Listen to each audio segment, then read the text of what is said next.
زو، اس نے اپنے سینے سے اس کے نازک و زخمی وجود کو لگایا۔ اس لڑکی نے کیا کچھ نہیں کیا اس کے ساتھ؟ محبت میں دھوکہ دیا، اس کی جائیداد لے لی، عین نکاح کے وقت غائب ہو گئی۔ ان سب کے باوجود وہ اس سے محبت کرنا نہیں چھوڑ پایا تھا۔ گویا محبت میں اعتبار کی بھی شرط نہیں، گویا محبت میں بدلے کی بھی شرط نہیں۔ محبت بڑی بے نیاز ہے۔ جو لوگ اعتبار اور بدل کی شرط کے ساتھ محبت کرتے ہیں وہ محبت نہیں کرتے، وہ تو سودا کرتے ہیں۔ ہاں پسند ہے چاہے جانا، ہاں پسند ہے اعتبار، ہاں پسند ہے بدل، مگر پسند ہے، شرط نہیں ہے۔ اور شرط اور پسند بڑی الگ الگ شے ہیں۔ شرط مشروط سے لازم ہوتی ہے، نہ ہو تو کام نہیں بنتا، جبکہ پسند میں کام بن جاتا ہے۔ ملے تو خوش، نہ ملے تو محبوب کی رضا میں راضی۔ اور وہ لڑکا کچھ اسی حالت میں تھا۔ وہ راضی تھا کہ تمہارے چاہنے یا نہ چاہنے سے مجھے فرق نہیں پڑتا، میں تو ٹوٹ کے چاہوں گا۔ پلیز اٹھو زو، وہ اسے سینے سے لگائے روحان سا آواز میں بولا۔ اس کی آنکھیں لہو رنگ تھیں، ہر گزرتا لمحہ اس کی جان پر شدید بھاری تھا۔ شاہ میر واقف تھا کہ آمن زونی سے محبت کرتا ہے، مگر اس قدر دیوانگی کی حد تک کرتا ہے، اس سے واقفیت نہیں تھی۔ اس کی تو صرف آنکھیں ہی بتانے کے لیے کافی تھیں کہ وہ اس وقت کسی شدید کرم میں مبتلا ہے۔ Welcome to our channel novels by Hasan Kamal. السلام علیکم لسنر، کیسے ہیں آپ سب لوگ؟ آئی ہوپ سو آپ لوگ سب خیریت سے ہوں گے۔ تو جناب میں تو آپ لوگ جانتے ہی ہیں مجھے کہ میں ہوں آپ کی اپنی لائبہ سمیر، جو کہ آپ کو ناول سناتی ہے حسن کمل کے مزیدار سے ناول کی مزیدار سی ایپیسوڈز کے ساتھ حاضر ہوتی ہوں۔ اچھا جی، تو آج میں آپ لوگوں کے لیے لے کر آئی ہوں وفائے یار کی قسط نمبر 27۔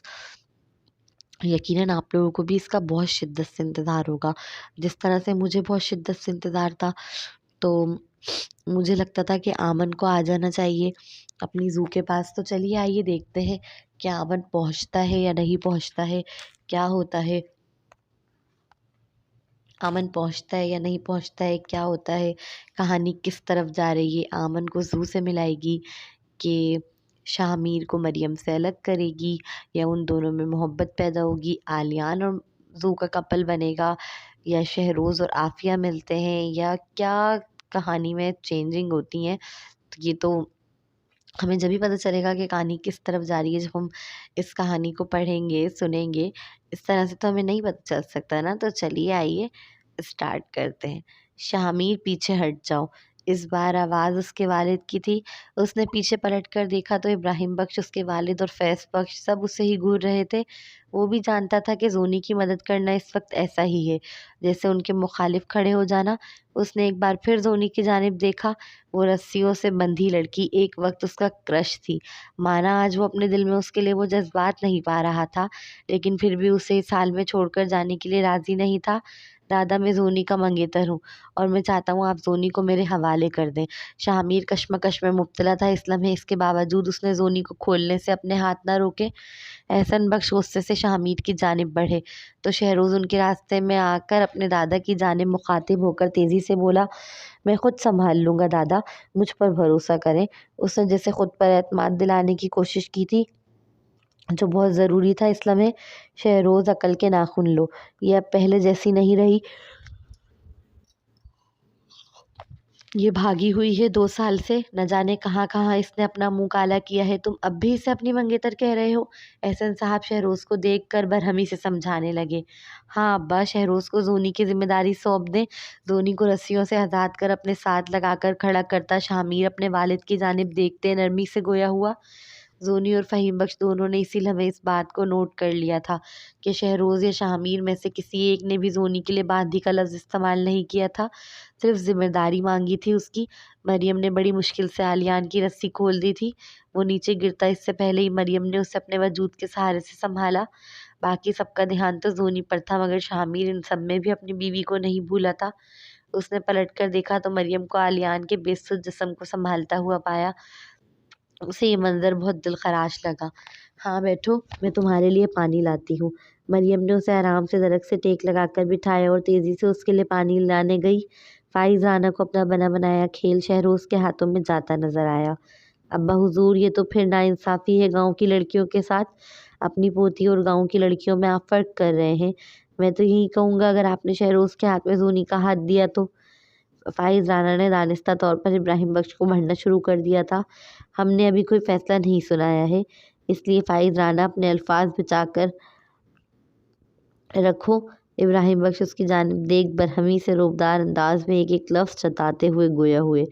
زونی میری بیٹی ہے ابا، اور میں اسے شہروز کے ذمے سونپنے کے لیے تیار ہوں۔ شہروز چاہے تو نکاح کرتے ہی اسے سزا کے طور پر جان سے مار دے میرے سامنے ہی، میں ایک بار بھی اف نہیں کروں گا، مگر میں اسے باندی بننے کے لیے نہیں دوں گا۔ فہیم اور شامیر دونوں ہی شہروز کو سپورٹ کرنے لگے تھے، کیونکہ ان دونوں کو اس کے ذمہ داری اٹھانے کے لفظ نے یہ گمان دیا کہ شہروز نکاح کرنے کی سوچ رہا ہے۔ ابراہیم بخش خاموش رہے۔ فیض بخش کو سمجھ نہیں آ رہا وہ کیوں اس فیصلے کو اتنا تول دے رہے ہیں، کیوں اتنی لڑائی بڑھنے دے رہے ہیں۔ وہ فیصلہ سنا دے، سب کو اپنا سر تسلیم خم کرنا ہی پڑے گا اس کے آگے۔ پھر وہ کیوں خاموش ہے اب تک؟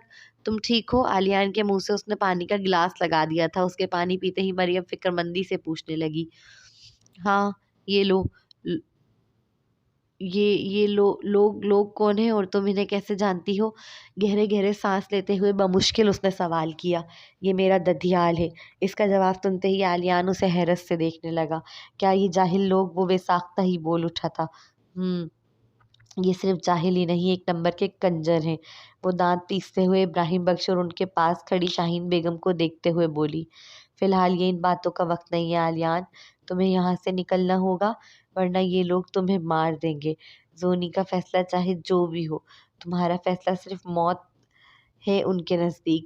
مریم کو اس لمحے صرف عالیان کی فکر تھی۔ وہ جانتی تھی زونی کا فیصلہ ہوتے ہی یہ لوگ عالیان کو موت کی گھاٹ اتارنے چلے جائیں گے، بغیر یہ جاننے کی کوشش کیے کہ وہ بیچارہ ان سب میں قصوروار ہے بھی یا نہیں۔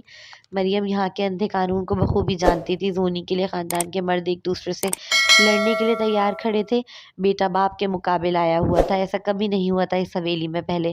مریم کو پتہ تھا بس یہی ایک موقع ہے عالیان کو یہاں سے زندہ نکالنے کا۔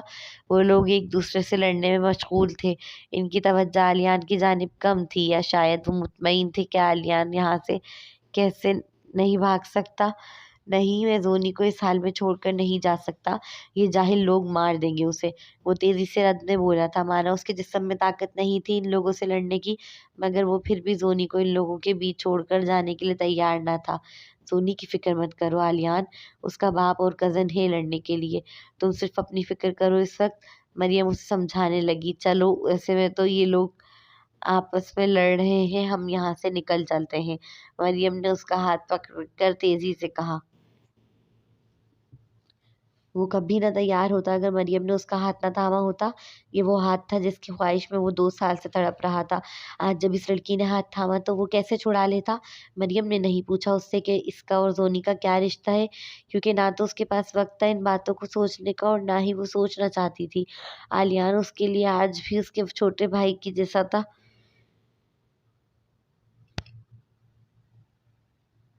تھوڑا سا لڑ سکتے ہو، چونکہ ان کے گارڈ سے لڑے بغیر نہیں نکل سکتے تم یہاں سے۔ ہاں بس تم ہاتھ تھامے رکھو تو میں سب کر سکتا ہوں۔ اس کی آنکھیں شدید محبت جھلکا رہی تھی اس لمحے۔ ہاتھ نہیں تھامنا، گردن پہ چھرا رکھنا ہے۔ پکڑو، جیسے ہی گارڈز تمہیں روکنے کی کوشش کریں اور تمہیں لگے سچویشن تمہارے ہاتھ سے پھسل رہی ہے تو فوراً میری گردن پہ چھرا رکھ دینا۔ یہ لوگ مجھے کچھ نہیں کریں گے، اس کی جانب سے بے فکر رہو۔ اگر تم زونی کی واقعی مدد کرنا چاہتے ہو تو خود پہلے ٹھیک ہو۔ اس حالت میں تم زونی کی تو کیا اپنی بھی حفاظت نہیں کر سکتے؟ ابھی مریم نے عالیان کو چھری پکڑائی تھی کہ اس نے دیکھا کہ شہروز اور فائز رانا ایک دوسرے کے گریبان تک آ گئے ہیں اور دونوں کے درمیان مار پیٹ شروع ہو گئی ہے۔ فائز رانا ہٹا کھٹا پہلوان تھا، اس سے زیادہ دیر نہ لگی شہروز کو زمین بوس ہو کر پٹکنے پر۔ اپنے بھائی کو پٹتے دیکھ شامیر فوراً ہی میدان میں کود گیا تھا۔ چلو یہ اچھا موقع ہے۔ جب مریم نے دیکھا کہ لڑائی بڑھ گئی ہے اور سب کی توجہ اب صرف لڑائی کی جانب ہے تو عالیان کو لے کر پیچھے کی جانب بھاگی۔ مریم اسے چھوٹی گلیوں سے گزارتے ہوئے مین دروازے تک لانے میں کامیاب ہو گئی تھی۔ اسے علم تھا کہیں گارڈ ملیں نہ ملیں، دروازے پر ضرور ملیں گے۔ عالیان کو بھاگتے دیکھ وہ لڑکا فوراً ہی اسے پکڑنے آ گئے تھے۔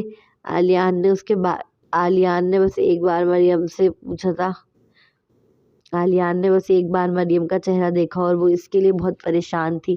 اس کا خوبصورت چہرہ سفید پڑ رہا تھا، اس خوف سے کہ کہیں اسے کچھ نہ ہو جائے۔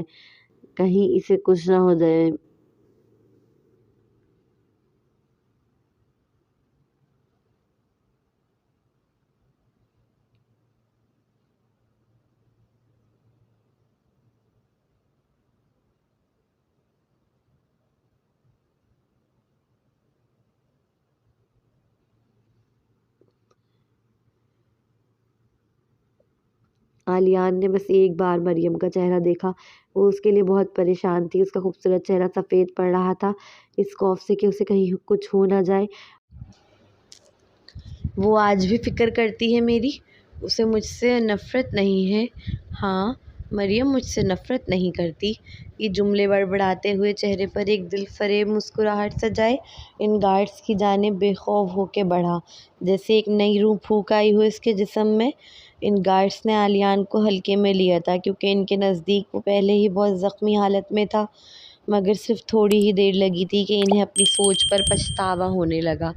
عالیان نے ایک کے بعد ایک کو زمین بوس کر دیا تھا۔ جب انہوں نے دیکھا کہ عالیان ان پر حاوی آ رہا ہے تو وہ سب ایک ساتھ اس پر حملہ آور ہوئے۔ عالیان ایک ایک کر کے تو لڑ سکتا تھا مگر سب سے ایک ساتھ لڑنا اس کے لیے ممکن نہ تھا۔ اس کے ہاتھ پاؤں ابھی بھی زخمی تھے۔ جب مریم نے نوٹ کیا کہ سچویشن اس کے ہاتھ سے نکل رہی ہے تو مریم جو حویلی کی گلی میں کھڑی چھپ کر یہ سارا منظر دیکھ رہی تھی، فوراً ہی نکل کر باہر آ گئی۔ اس کے باہر آتے ہی عالیان فوراً اس کی جانب بھاگ کر آیا اور پلان کے مطابق اس کی گردن پر چھری رکھ دی۔ مریم کی گردن پر اس لڑکے کی چھری دیکھ وہ گارڈز فوراً ہی پیچھے ہٹ گئے تھے۔ وہ سب جانتے تھے کہ وہ لڑکا زونی کا عاشق ہے، وہ اپنے بچاؤ کے لیے مریم کو مار سکتا ہے، اس کی پاسبلٹی تھی، اس لیے وہ سب پیچھے ہٹ گئے۔ وہیں دوسری جانب شاہین بیگم مزید ضبط نہ کر سکیں۔ وہ زونی کے پاس آ کر اس کے بال کی جڑیں جھنجھوڑ کر اس کے چہرے پر تمانچے مارنے لگیں۔ تم دونوں بہنیں ڈائنے ہو، ڈائنے، میری حویلی کا سکھ چین کھا گئیں دونوں مل کر۔ زونی کے سمجھ نہیں آیا وہ کیا بول رہی ہیں۔ بہنیں؟ اس کی کہاں سے بہن آ گئی؟ ابھی اس نے یہ سوچتے ہوئے ان کا ہاتھ پکڑا ہی تھا تاکہ وہ مزید اسے نہ مار سکیں کہ وہ تیزی سے دانت پیستے ہوئے بولی، بلکہ میری حویلی کا سکھ چین کیا تو اپنی ماں تک کو کھا گئی ڈائن؟ بس ان کا یہ جملہ سننا تھا کہ زونی کے کان کھڑے ہوئے۔ نہ جانے کہاں کہاں منہ کالا کر کے آئی ہے تو؟ اچھا ہوا تیری ماں یہ شرمندگی والا دن دیکھنے سے پہلے ہی مر گئی۔ ان کا اگلا جملہ مانو اس لڑکی کے جسم سے جان نکال گیا ہو۔ تیری وجہ سے آج پہلی بار میرا داماد اور پوتے آمنے سامنے آئے ہیں، میرا شوہر اور میرا بیٹا آمنے سامنے آئے ہیں، سب تیری وجہ سے۔ کرم جلی، تو پیدا ہوتے ہی مر جاتی تو اچھا تھا۔ زونی کا جسم مکمل ڈھیلا پڑ گیا تھا اس وجہ سے شاہین بیگم کا ہاتھ بھی اس کی پکڑ سے آزاد ہو گیا۔ انہوں نے ہاتھ آزاد ہوتے ہی سب سے پہلے اسے پیچھے کی جانب دھکیل دیا، جس کے سبب وہ صحن کے فرش پر منہ کے بل گری۔ اپنی ماں کے انتقال کی خبر اس کے لیے کسی موت سے کم نہ تھی۔ اسے وہ لمحہ یاد آیا جب اس نے اپنی ماں سے پوچھا تھا، کیا آپ میرے ساتھ چلیں گی؟ نہیں بیٹا، میں تیرے باپ کو چھوڑ کر بھاگ کر بھلا کہاں جاؤں گی؟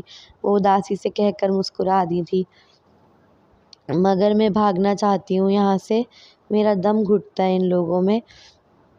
اپنی ماں کی آنکھوں میں دیکھتے ہوئے رنجیدہ سے لہجے میں بولی، تو بھاگ جا۔ کیا؟ اسے اپنے کانوں پر یقین نہیں آیا تھا۔ ہاں، بھاگ جا میری بچی، پڑھ لکھ کر بڑی افسرنی بن کر واپس آنا اور انہیں دکھانا کہ میری بیٹی ان کے بیٹوں سے کم نہیں ہے۔ اپنی ماں کی بات سن وہ مسکرا دی تھی۔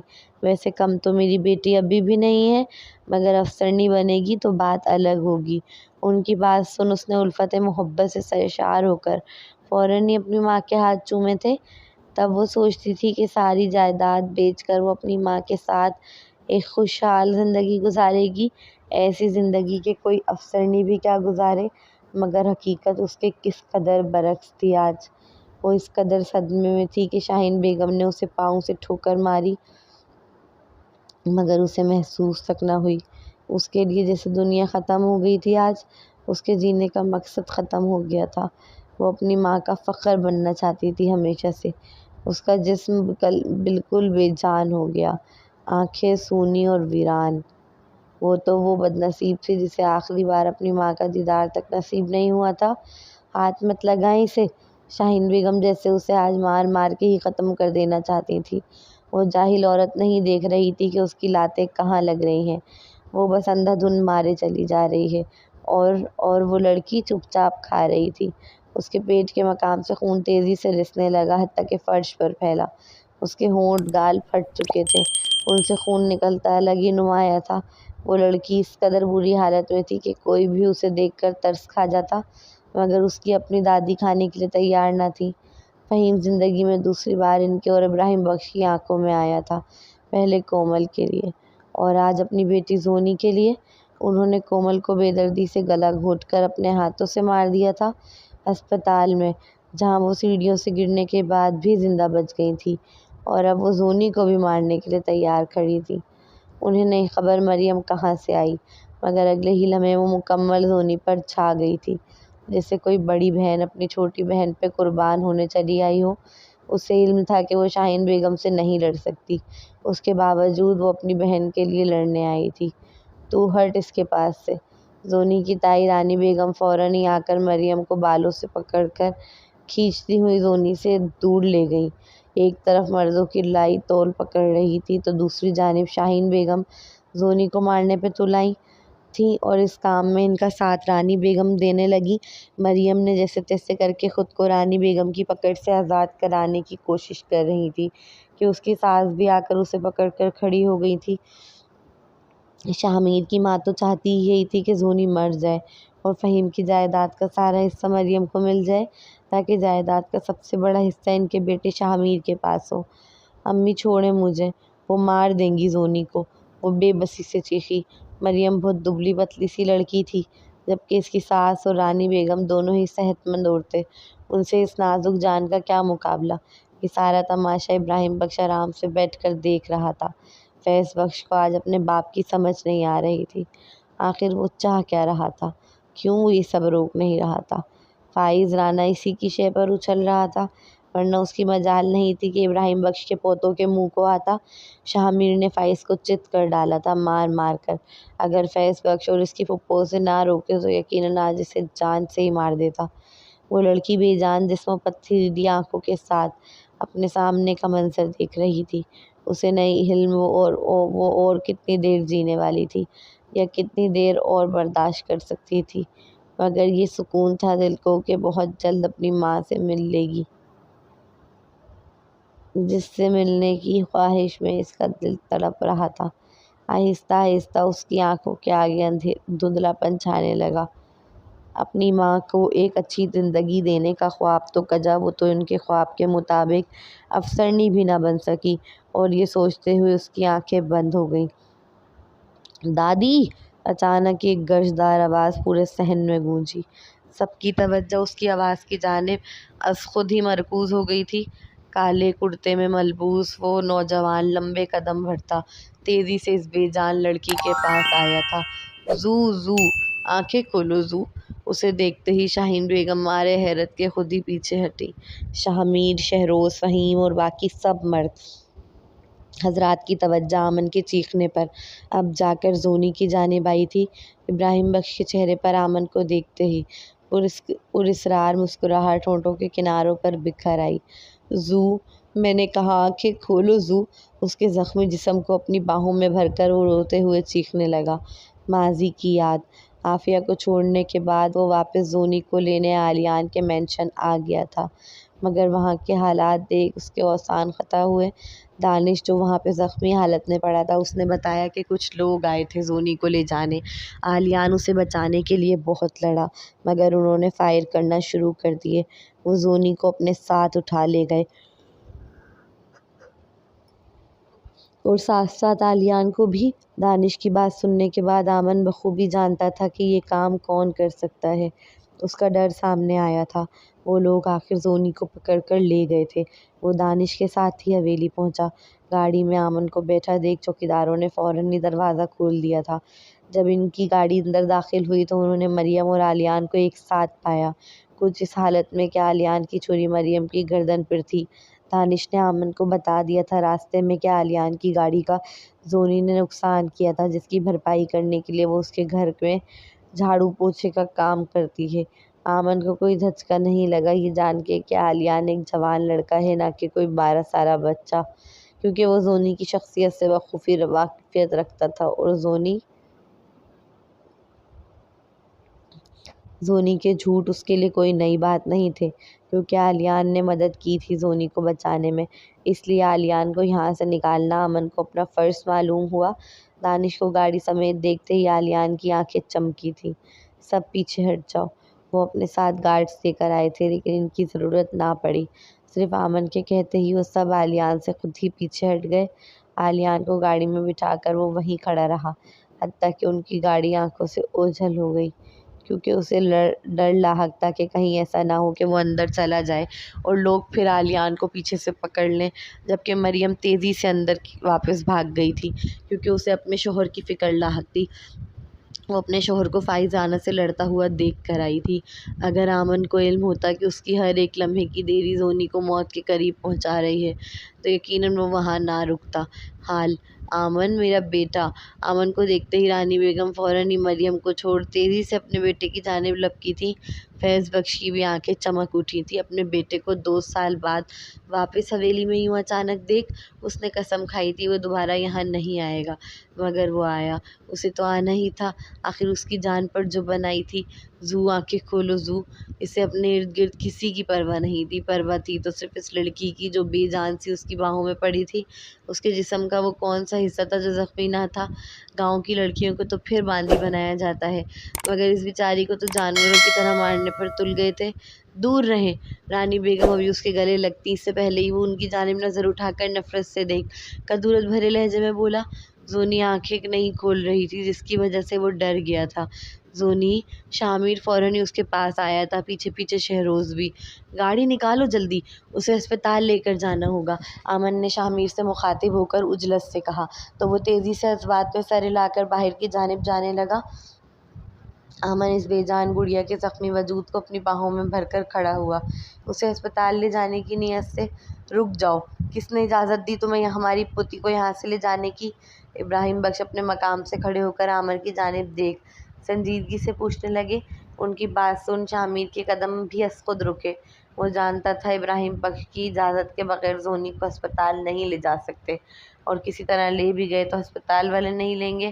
دادا، اس کی حالت بہت خراب ہے، خون بہت بہہ رہا ہے، شامیر نے تیزی سے ابراہیم بخش سے مخاطب ہو کر پریشان لہجے میں کہا۔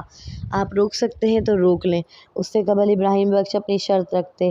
آمن بے خوف اور نڈر لہجے میں انہیں دیکھتے ہوئے چیلنجنگ انداز میں بولا۔ ان کے پاس وقت نہیں تھا شرطوں کے لیے۔ ابراہیم بخش نے اس لمحے اس کی آنکھوں میں بغاوت دیکھی۔ انہیں شدت سے محسوس ہوا کہ اگر زونی نہ رہی تو وہ اپنا پوتا بھی ہمیشہ کے لیے کھو دیں گے۔ وہ کچھ نہ کہہ سکے پھر وہ کچھ نہ کہہ سکے۔ آمن سب کی موجودگی میں اسے لے کر چل دیا۔ اس لمحے کسی کی بھی مجال نہیں تھی اس کے سامنے آنے کی۔ جب ابراہیم بخش خاموش ہو گئے تو پھر کسی کی کیا مجال؟ شامیر نے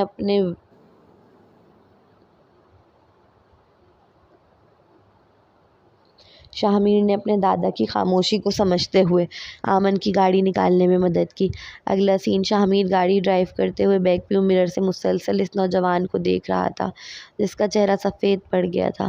اس کا چہرہ دیکھ کوئی بھی بتا سکتا تھا کہ جان نکل رہی تھی اس کی۔ زو، اس نے اپنے سینے سے اس کے نازک اور زخمی وجود کو لگایا۔ اس لڑکی نے کیا کچھ نہیں سہا، اس کے ساتھ محبت میں دھوکہ دیا، اس کی جائیداد لے لی، عین نکاح کے وقت غائب ہو گئی۔ ان سب کے باوجود وہ اس سے محبت کرنا نہیں چھوڑ پایا تھا۔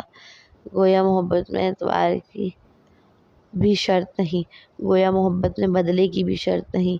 محبت بڑی بے نیاز ہے۔ جو لوگ اعتبار اور بدل کی شرط کرتے ہیں، بدل کی شرط کے ساتھ محبت کرتے ہیں، وہ محبت نہیں کرتے، وہ تو سودا کرتے ہیں۔ ہاں پسند ہے، چاہے جانا ہاں پسند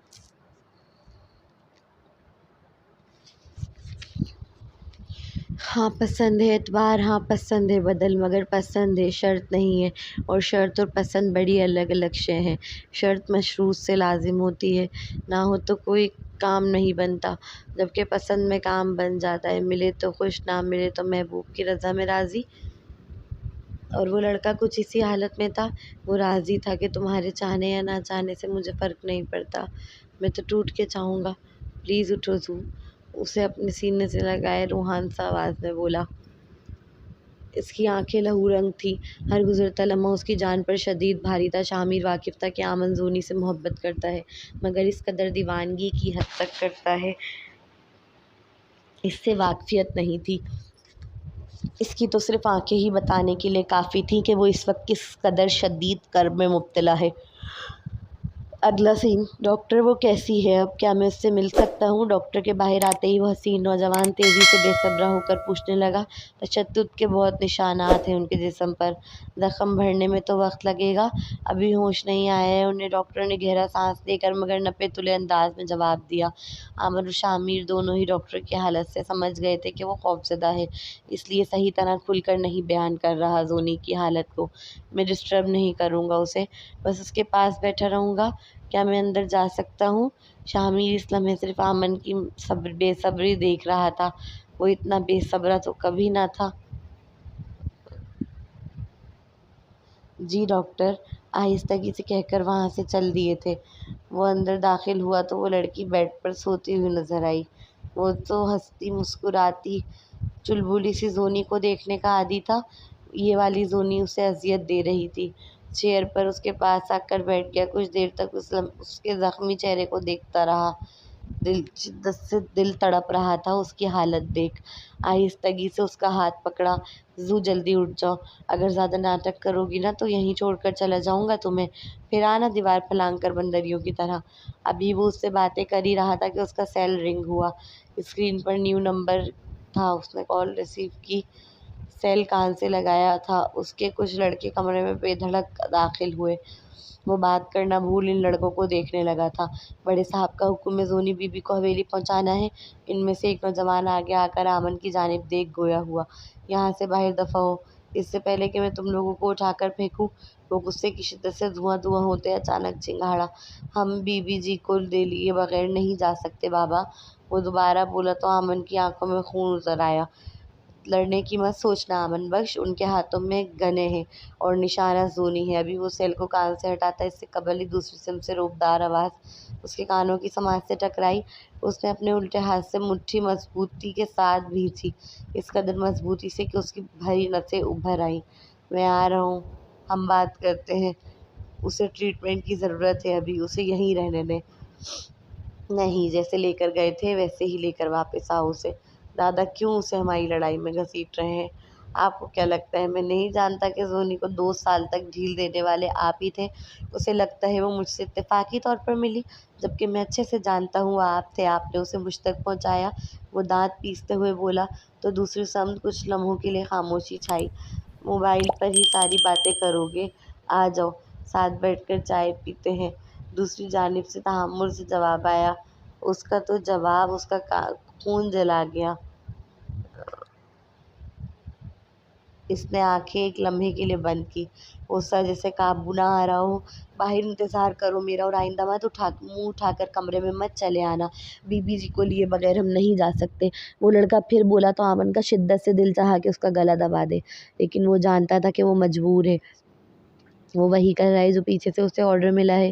ٹھیک ہے، میں خود لے آؤں گا، نکلو اب۔ اس کے چنگھاڑ کر کہتے ہی وہ سب باہر چلے گئے تھے۔ ان کے جاتے ہی دروازہ نوک ہوا۔ آمن نے نظر اٹھا کر دیکھا تو شامیر کے دروازے پر کھڑا نظر آیا۔